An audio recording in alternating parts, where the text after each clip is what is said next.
भारत में cyber crime तेजी से बढ़ रहा है। साल 2024 में साइबर क्राइम के मामलों में सबसे ज्यादा बढ़ोतरी हुई। साइबर अपराधी लोगों को ठगने के लिए नई नई तरकीबें निकाल रहे हैं और लोगों को ठगने का काम कर रहे हैं। ऐसे में आज हम साइबर फ्रॉड को लेकर बात करेंगे इंदौर के एडिशनल डीसीपी राजेश दंडोतिया से और उनसे जानेंगे कि आखिर ऑनलाइन सेफ कैसे रहा जा सकता है।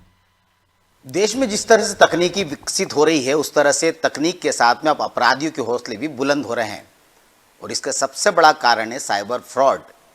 क्यों बढ़ रहा है लगातार साइबर फ्रॉड? क्या जनता जागरूक नहीं है? पुलिस प्रशासन क्या अपनी सतर्कता के बावजूद अपराधियों को पकड़ने में नाकाम है? ये सवाल आपके जहन में गूंजते होंगे। पुलिस अपनी तरह से पूरा काम कर रही है, लोगों को जागरूक भी कर रही है, लगातार मामलों को पकड़ भी रही है और उस चेन को भी तोड़ रही है जहां से ये अपराध शुरू होते हैं।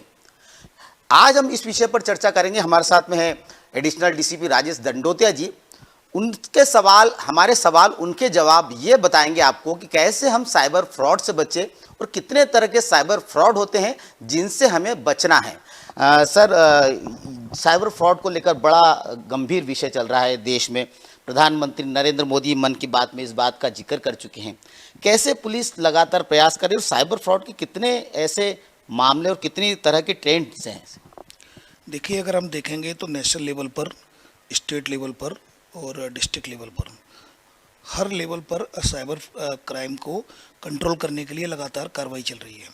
अगर आप देखेंगे सेंट्रल में जो एमएचए मिनिस्ट्री है, मिनिस्ट्री ऑफ होम अफेयर्स, तो उनके द्वारा I4C का गठन किया गया। I4C बहुत इम्पोर्टेंट रोल प्ले कर रही है और I4C लगातार जो 1930 है, जो नेशनल साइबर हेल्पलाइन नंबर है, वो उनके द्वारा ही लॉन्च किया गया है। जो मिनिस्ट्री ऑफ एमएचए के द्वारा I4C इसे पूरा कोऑर्डिनेशन कर रही है और इसमें 1930 के अलावा www.cybercrime.gov.in ये ऑनलाइन रिपोर्टिंग पोर्टल भी है और इस पर भी आप कंप्लेंट कर सकते हैं। तो इसमें बैक एंड पे एक सर्वर होता है जिसमें अगर आपने कंप्लेंट को पुश कर दिया तो पुश करने के बाद आपके जितने भी जो आपका जो जिन अकाउंट पर पैसा गया है तो पैसा ब्लॉक हो जाता है। इसके अलावा अवेयरनेस के लिए भी लगातार कैंपेन चलाई जा रही हैं, समय समय पर अभियान चलते हैं। अभी 11 फरवरी को सेफर इंटरनेट डे भी मनाया गया था। तो लगातार इस संबंध में अभियान चलते रहते हैं। लोकल लेवल पर भी अभियान चलते हैं। अभी मध्य प्रदेश में हमारे डीजीपी सर ने 1 फरवरी से लेकर 11 फरवरी तक सेफ क्लिक अभियान भी चलाया था। तो उसमें लगातार लोगों के बीच जाकर, स्कूल, कॉलेज, एसोसिएशन, इंस्टीट्यूशन में जाकर लोगों को लगातार अवेयर कर रहे हैं, सतर्क कर रहे हैं कि आपके पास जो फ़ोन कॉल्स आते हैं डिजिटल वर्ल्ड में क्या क्या खतरे आपके लिए हो सकते हैं, कैसे इनसे बचना है, इन सब के बारे में लोगों को जागरूक किया जा रहा है और ये अवेयरनेस लगातार जारी है। ये निश्चित रूप से आपने सही कहा कि वर्ल्ड में इस समय सबसे ग्रेटेस्ट चैलेंज है कि साइबर फ्रॉड से कैसे, साइबर क्राइम से कैसे हम उनका सामना करें। तो अभी फ़िलहाल जिस तरह से साइबर अटैक हो रहे हैं, जिस तरह से साइबर फ्रॉड हो रहे हैं ऑल ओवर वर्ल्ड में, अभी साइबर क्राइम की तुलना में अगर आप रिसोर्सेज की बात करें तो रिसोर्सेज भी काफ़ी मिसमैच है, मतलब रिसोर्सेज बहुत कम है। दूसरा, जो तेज़ी से अपराध बढ़ रहे हैं उसके लिए वेल इक्विप्ड नहीं है अभी भी। हालांकि जिस स्पीड से अवेयरनेस होनी चाहिए, निश्चित रूप से उस स्पीड से अवेयरनेस लोगों में नहीं है। रिकवरी के प्रयास किए जाते हैं और लोगों को बताया भी जाता है और अकाउंट भी होल्ड कराए जाते हैं। पैसा भी कुछ रिकवर होता है, लेकिन अगर पैसा रिकवर अगर हम देखें तो अगर परसेंटेज वाइज करें तो मुश्किल 10 से 12% ही रिकवरी टोटल इन फ्रॉड्स के केसेज में हो पाती है।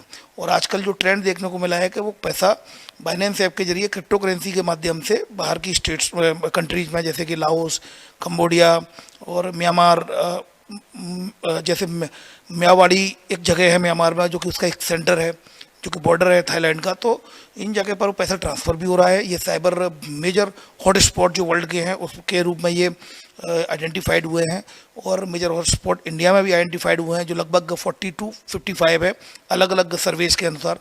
तो कहीं ना कहीं ये इस तरह से ये काफ़ी तेज़ी से फैल रहे हैं। ये फास्ट एंड ईजी मनी है, तो लोग इसमें तुरंत ये युवा आकर्षित हो रहे हैं। जो पढ़े लिखे नहीं हैं उनके लिए भी ये फ्री है और जो लोग पढ़े लिखे भी हैं वो फास्ट एंड इजी मनी के लिए कहीं ना कहीं इसमें टारगेट कर रहे हैं। अगर अभी आप देखेंगे तो सोशल मीडिया इन्फ्लुएंसर भी कुछ ऐसे हैं जो कि ऑनलाइन बेटिंग ऐप और गेमिंग ऐप को भी प्रमोट कर रहे हैं। अभी एक एफआईआर की गई है अभी तेलंगाना में, इसी को लेकर एक एफआईआर हुई है। तो कहीं ना कहीं फास्ट मनी और इजी मनी के पीछे लोग काफ़ी दौड़ रहे हैं, इस वजह से साइबर फ्रॉड की घटनाओं में काफ़ी वृद्धि हो रही है।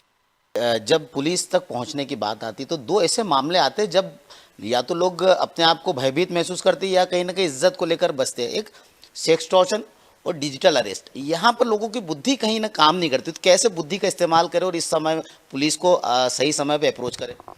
देखिए, आपके चैनल के माध्यम से, अनादि टीवी के माध्यम से मैं ये कहना चाहूँगा कि एक तो सबसे पहले जैसे ही आपके साथ जैसे ही कोई साइबर फ्रॉड होता है, आप इमीडिएटली बिना समय गवाए, वो 1 घंटा बड़ा अहम होता है जब आपके साथ फ्रॉड होता है, बिना समय गवाए आप 1930 को डायल करें। ये नेशनल साइबर हेल्पलाइन नंबर है जो कि अलग अलग स्टेट्स में अलग अलग नोडल एजेंसी बनी है, उनसे कनेक्टेड है। आप 1930, चाहे आपके साथ आप इंदौर के रहने वाले हैं, अगर केरल गए हैं तो केरल में फ्रॉड हुआ है तो केरल में आप 1930 ही डायल करेंगे, वहाँ लोकल जो एजेंसी से वो कनेक्ट करा देते हैं। उससे क्या होगा कि जैसे ही आपने कॉल किया, 15 मिनट के अंदर वो सारे अकाउंट होल्ड और फ्री हो जाएंगे जिसमें आपका पैसा गया है। तो फिर उस जब फ्री हो जाएंगे तो ऐसी स्थिति में आपका पैसा वापस मिलने की संभावना बनी रहेगी। 2024 में क्राइम ब्रांच इंदौर ने लगभग 14 करोड़ 20 लाख रुपए विक्टिम्स के वापस कराए हैं। सबसे पहले रिपोर्ट करें, छुपाए नहीं। कई केसेज मेरे पास ऐसे आए हैं जिसमें कि लोग ये बोलते हैं कि सर हमें 10 दिन उन्होंने सोचने में ले लिए कि रिपोर्ट करें या ना करें। तो ऐसी स्थिति में जब 10 दिन बाद वो रिपोर्ट कराने आए तो देखा तो सारे अकाउंट्स खाली हो चुके थे, क्योंकि वो फर्स्ट लेयर, सेकंड लेयर से और डिफरेंट डिजिटल वॉलेट से, डिफरेंट प्लेटफॉर्म से वो पैसा ऑलरेडी साइबर फ्रॉडस्टर के पास पहुंच गया था।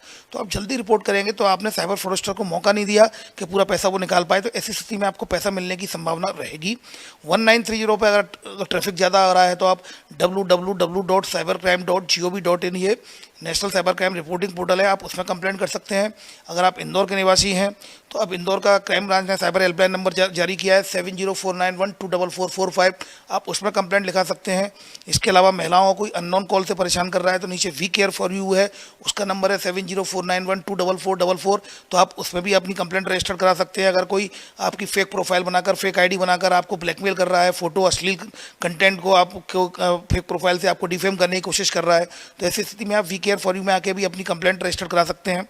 इसके अलावा संजीवनी हेल्पलाइन भी है जो we care for you crime branch का पार्ट है, जिसमें अगर आपके मन में ऐसे विचार आते हैं क्योंकि आपको परेशान कर रहा है, ब्लैकमेल कर रहा है और ऐसे नेगेटिव थॉट्स आते हैं, तो उसके लिए काउंसलिंग के लिए भी हमारे पास लोग हैं जो कि लगातार साइकोलॉजी एक्सपर्ट हैं, वो लोग काउंसलिंग करते हैं। तो कुल मिलाकर आपके साथ जो घटना होती है अगर आप उसको शेयर करेंगे तो निश्चित रूप से, अभी आप ऐसा सोच रहे हैं कि कोई समस्या है, आप उससे अकेले लड़ रहे हैं, लेकिन आप जब उसकी रिपोर्टिंग करेंगे तो आपके साथ लड़ने वाले और भी हो जाएंगे और जो मिलकर उस जो आपकी समस्या है उसका सामना करेंगे।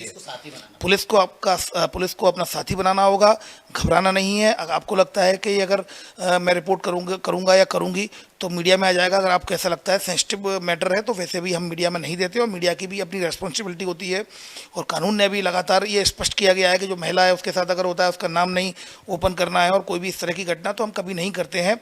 केवल ऐसे केसेस जिनके प्रचार प्रसार से केवल जागरूकता फैलाने का उद्देश्य होता है, और सेंसिटिव केसेज हम ऐसा बिल्कुल नहीं करते हैं, और अगर हम करते भी हैं तो परिवर्तित नाम के साथ उस घटना को बताते हैं जिससे और लोगों के साथ ये साइबर फ्रॉड ना हो पाए। तो एडिशनल डीसीपी राजेश दंडोतिया जी ने जो बात कही, शायद उसको आप सुनेंगे और सुन के महसूस करेंगे कि अगर हम पुलिस को साथी बनाएंगे तो आप ही नहीं, समाज का हर वो व्यक्ति जो इस तरह के अपराध से गुजर रहा है या इस तरह के अपराध में लिप्त हो रहा, वो भी कहीं ना कहीं बच पाएंगे। तो आपको पुलिस का साथी बनना है, पुलिस का सहयोग करना है और पुलिस की हर समय मदद लेना है जब आप ऐसे हादसों या ऐसे मामलों से गुजरे। अनादि न्यूज़ के लिए इंदौर से योगेश राठौर।